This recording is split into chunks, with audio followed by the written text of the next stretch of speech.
Alerte coronavirus. Attention, attention, le coronavirus se transmet très facilement et fait des ravages. Pour l'éviter, le port du masque de protection est obligatoire en tout lieu. Dans l'administration publique ou privée, dans les réunions, les rencontres, dans les marchés, les magasins, les boutiques et lors des déplacements, le port du masque est obligatoire. Même dans les lieux privés, dès lors que l'on n'est pas seul, le masque doit être le fidèle compagnon. Mais attention, le port de masque de protection ne dispense nullement d'appliquer les autres mesures de prévention, notamment le lavage des mains à l'eau et au savon et l'observance de la distance de sécurité sanitaire d'au moins 1 mètre entre personnes. Enfin, s'abstenir de porter des gants en vue du lavage régulier des mains à l'eau et au savon ou de l'application de gel hydroalcoolique. Pour tout savoir sur l'épidémie du coronavirus au Bénin, rendez-vous sur le site web www.gouv.bj/coronavirus. Ceci est un message du gouvernement de la République du Bénin. Bonsoir à tous et bienvenue dans cette édition des régions direction la commune de Dangbo où l'ONG Miwadagbe a célébré la 4e édition de la Journée internationale des personnes handicapées, occasion pour ses membres d'exhorter à une reconstruction de mentalité des personnes en situation de handicap. Voici le point. Une installation officielle du bureau des personnes handicapées de la commune de Dangbo pour un mandat de 3 ans. Un bureau qui a pour entre autres mission de défendre les droits des personnes en situation de handicap dans la commune et d'aider à combattre l'infanticide rituel de ces personnes, une pratique contre laquelle l'ONG Miwadagbe lutte depuis des années au Bénin. L'organisation investie dans la défense et la protection des droits des personnes handicapées a décidé de célébrer la 4e édition de la Journée internationale des personnes handicapées in situ sous le thème mieux reconstruire vers un monde post-Covid-19 inclusif du handicap, accessible et durable. Ce thème nous invite à œuvrer davantage pour l'inclusion et l'accessibilité durable des personnes handicapées après la Covid-19. Nous ne devons donc pas baisser les bras, car cette cause qui nous unit est noble. Une cause noble impliquant des personnes stigmatisées par la société. Ces personnes, parce qu'ils sont diminués physiquement, parce qu'il leur est arrivé, suite à une maladie, à un accident ou à un concours malheureux de circonstances, ces personnes sont exclues de la société, sont marginalisées et sont relégués aux arrière-plans de tout ce qui est système de développement de leur communauté. Pour l'ONG Miwadagbe, le handicap ne doit pas être considéré comme une fatalité, même dans le contexte du Covid-19. Quand on est personne handicapée, ce n'est pas la fin du monde. Le thème de cette année nous rappelle et dit bien que pendant ce moment de Covid et après Covid, nous devons faire en sorte que nos mentalités, nos manières de faire, tout ce que nous vivons, soit reconstruit, de sorte que nous ayons la possibilité d'aller à tout comme tout le monde, que l'environnement soit accessible à nous et à tout le monde. Un combat au quotidien pour la dignité des personnes en situation de handicap, c'est ce à quoi invite l'ONG Miwadagbe, pouvoir public, autorité morale et proche de ces personnes. Le nunchaku est un fléau à 2 branches utilisé comme arme de combat et de façon artistique d'origine asiatique. Il fait partie des disciplines martiales.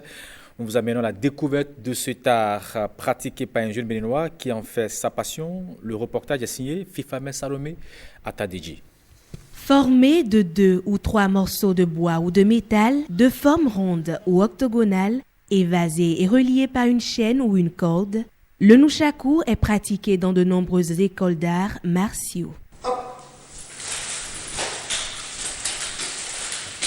Rendu célèbre par l'acteur de cinéma sino-américain Bruce Lee, le nunchaku est devenu depuis peu un art martial à part entière et se décline en plusieurs disciplines sportives. Dans son film Enter the Dragon, ou en français Opération Dragon, Bruce Lee expose la redoutable utilité de cette arme. Le nunchaku est utilisé comme arme de combat, mais possède également une version artistique, comme on peut le voir, dans de grandes démonstrations d'arts martiaux. Il a été mis au point parallèlement à la pratique du karaté.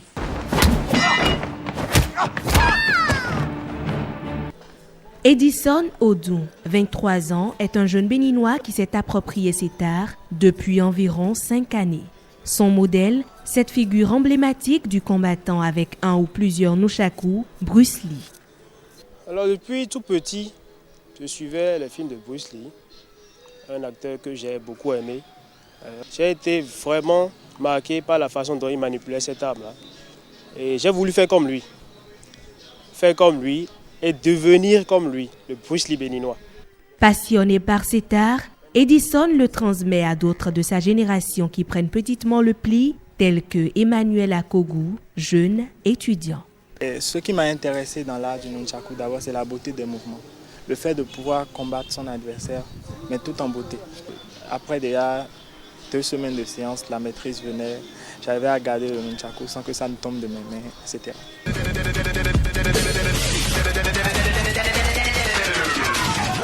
Et cette démonstration que vous venez de voir par exemple, c'est le nunchaku de combat. Pour utiliser cette arme, il faut faire en sorte qu'elle soit un peu comme une partie de vous, c'est-à-dire un prolongement de votre bras. Et là, vous allez faire en sorte de réaliser des mouvements coordonnés. Il faut d'abord comprendre le bâton. Ça, c'est la première étape, ça. Il faut comprendre le bâton.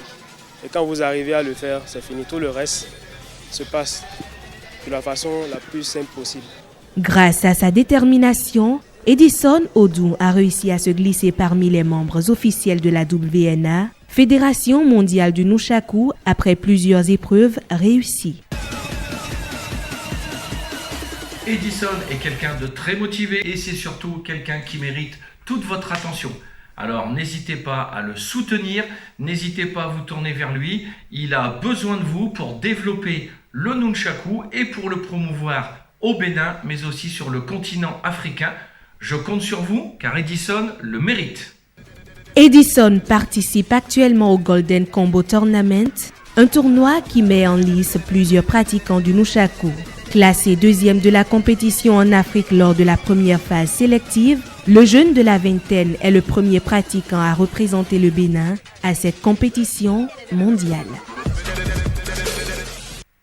Félicitations à lui. Des gagnants de la tombola des factures normalisées ont empoché des chèques allant de 100 000 à 200 000 francs CFA. C'est le résultat du tirage du 11 décembre dernier, dont la remise de l'eau aux gagnants s'est déroulée dans les locaux de la direction départementale Oumé Plateau des impôts. Le point avec notre antenne régionale de Porto-Novo, Brissungbo, Fimé Bassao. Des heureux gagnants de la tombola des facturations normalisées qui repartent avec des chèques de 200 000 francs CFA pour les uns et de 100 000 francs pour d'autres. Ceux dont les montants sont inférieurs à 50 000 les recevront dans leur téléphone mobile, pour un total de 100 gagnants après le tirage du 11 décembre dernier. Porto-Novo est honoré d'accueillir la première étape de la phase tournante de la tombola des factures normalisées dans les départements. Nous accueillons avec joie cet événement et nous savons que c'est le signe du renforcement du partenariat entre les contribuables qu'on appelle désormais nos partenaires et la direction générale des impôts. Donc vous voyez en cette séance le rapprochement, le renforcement des liens que nous voulons tisser une fois encore avec nos partenaires que sont les contribuables. La réforme sur la facturation électronique normalisée fait des heureux à travers sa tombola. Une tombola qui fait gagner de l'argent, mais qui peut aussi amener à un changement de comportement.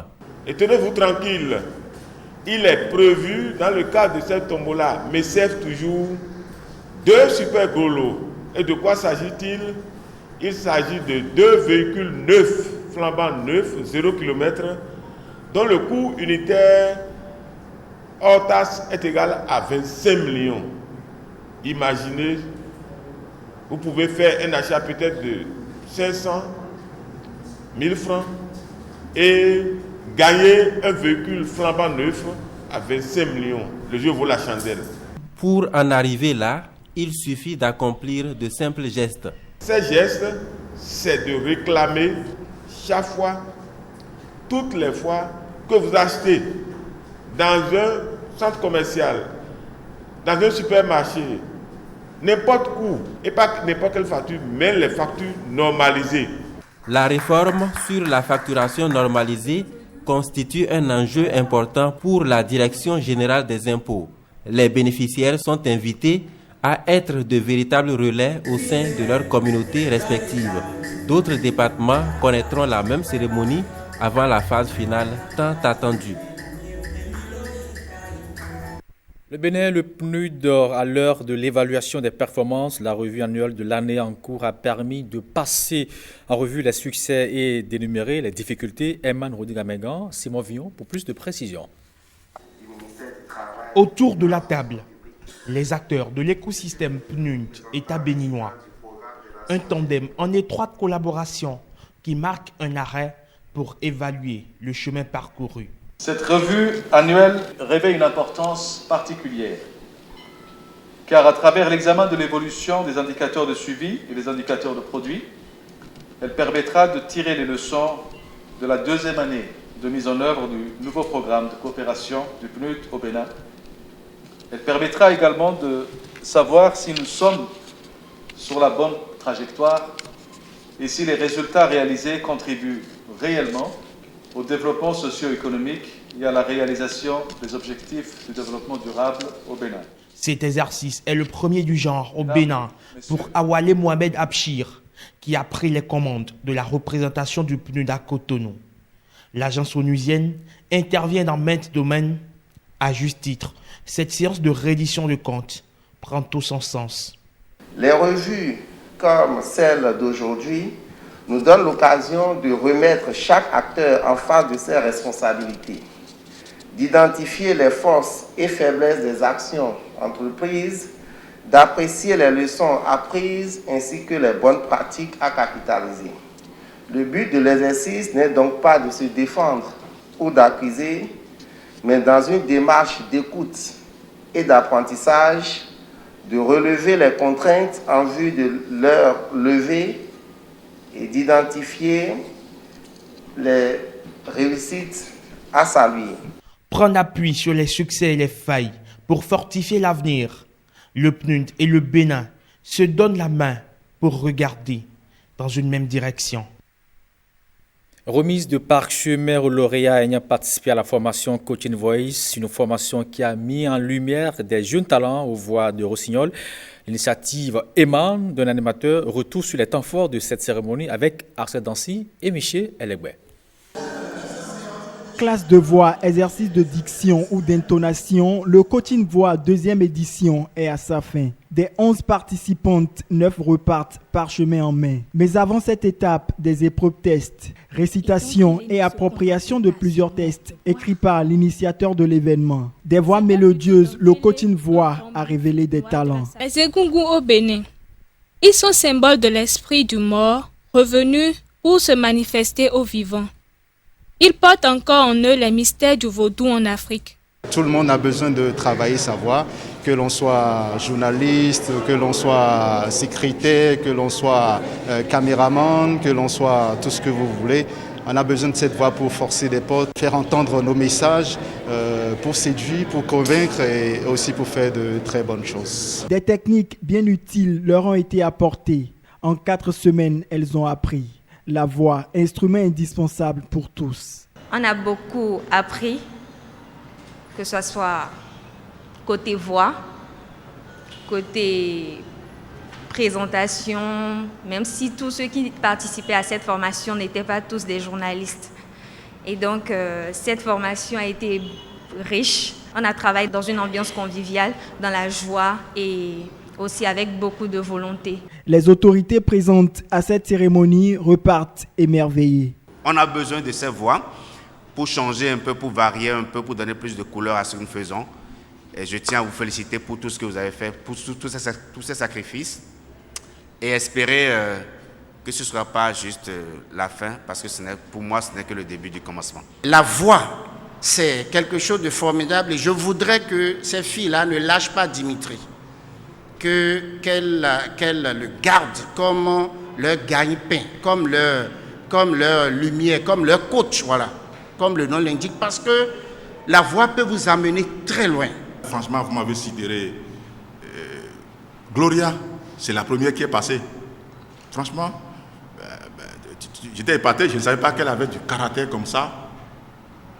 Elle dégageait une certaine énergie figurante. Que franchement, je me dis, mais ces enfants-là, vous avez de l'avenir. Alors, je crois que, et ça je vous l'ai dit, quand vous avez la voix, ne croyez pas que c'est seulement pour le journalisme. Mais ça va vous conduire très loin. Cette deuxième édition de Coaching Voix est une initiative de Dimitri Agossadou. Il entend mettre en lumière des talents et promouvoir des voix de rossignol. Voilà qui met thème à cette édition des régions. Bonsoir à nos téléspectateurs de Houberou, c'est bien dans la commune de Tiarou. À demain.